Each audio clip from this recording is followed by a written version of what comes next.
प्रदेश भर के किसान राजधानी जयपुर में एकजुट हुए हैं। सबसे पहले मैं आपको तस्वीरों में दिखा दूं, विभिन्न मांगों को लेकर राजधानी में विधानसभा का घेराव यहां किया जा रहा है। लगातार सरकारों को ज्ञापन भी दिया गया, लेकिन सूद नहीं ली गई। तो अब सरकार को घेरने की तरह के लिए पूरी तरह से प्रदेश भर के किसान यहां तैयार हो गए हैं। क्या कुछ मांगे हैं, पहले उनसे ही जान लेते हैं। आज पूरे प्रदेश भर के किसान एकजुट हुए हैं, क्या कुछ मांगे हैं आपकी? हमारी मांगे दो ही प्रमुख है। खेत को पानी मिल जाए, फसल को दाम मिल जाए, और ये दोनों पूरी हो गई तो किसान ऋण लेगा नहीं, ऋणदाता बन जाएगा। किसान ऋणदाता जिस दिन बन जाएगा उस दिन देश के माथे पर लगा हुआ किसानों की आत्महत्याओं का कलंक धुल जाएगा और हमारा देश अर्थ में बन जाएगा नंबर 1। दुनिया में होंगे हम नंबर 1। इसलिए किसान की इच्छा देश को नंबर 1 बनाने की है। किसान की इच्छा ये जो कलंक है आत्महत्याओं का उसको धोने की है।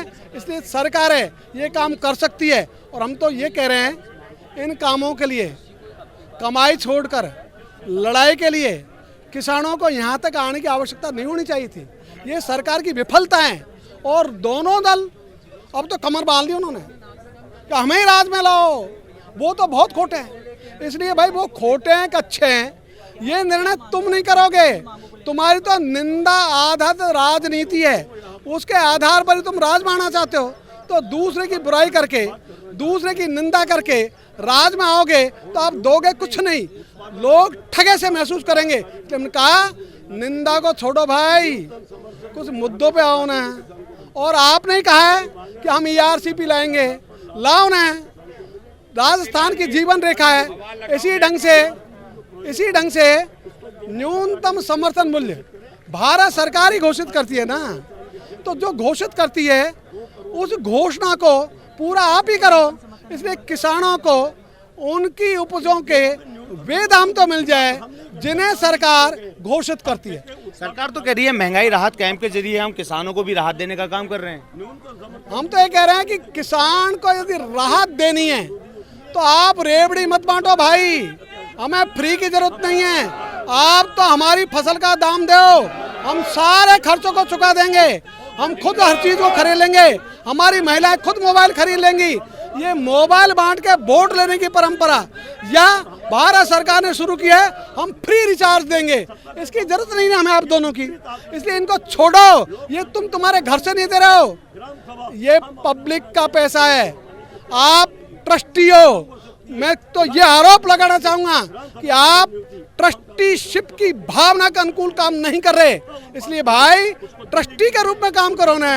इसलिए किसानों को उनकी फसलों के दाम दो जो आपकी घोषणा है, केंद्र की भी है, राज्य की भी है, दोनों की घोषणा है। तो यही काम कर दो ना। हम तो ये चाह रहे हैं कि किसान को इस बार मूंग का 8,500 मिल जाए जो भारत सरकार ने घोषित किया है, बाजरे का 2500 मिल जाए जो भारत सरकार ने घोषित किया है। अभी तो चना 1,000 रुपये प्रति क्विंटल से अधिक का घाटा उठाकर किसानों को बेचना पड़ा। सरसों 800 से 1,000 तक घाटा उठाकर किसानों को बेचनी पड़ी। तो ये आप हमें क्यों धकेल रहे हो गड्ढे में? तो पहले तो हमारी जेब कैंची चलाते हो, 1,000 रुपये काटते हो, 100 रुपये देकर ढोल बजाने लग जाते हो। तो आप ढोल बजाना बंद करो भाई। और अच्छा ये रहेगा कि आप किसानों को उनकी आय मजबूत करने की दिशा में आगे बढ़ो ना। तो आगे क्या कुछ रणनीति रहेगी अगर मांगे पूरी नहीं होती है? तो हमने कहा है दोनों दलों से, ये दोनों दल ही ये कानून बना सकते हैं। एक केंद्र में बना सकता है, एक राज्य में बना सकता है। जो भी दल पहले बनाएगा राजस्थान का किसान उसी की सरकार बनाएगा।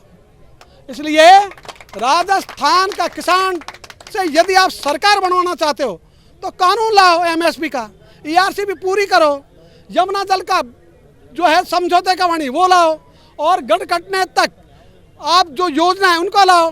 तो किसान को पानी मिलेगा, खेत को किसान को दाम मिलेगा।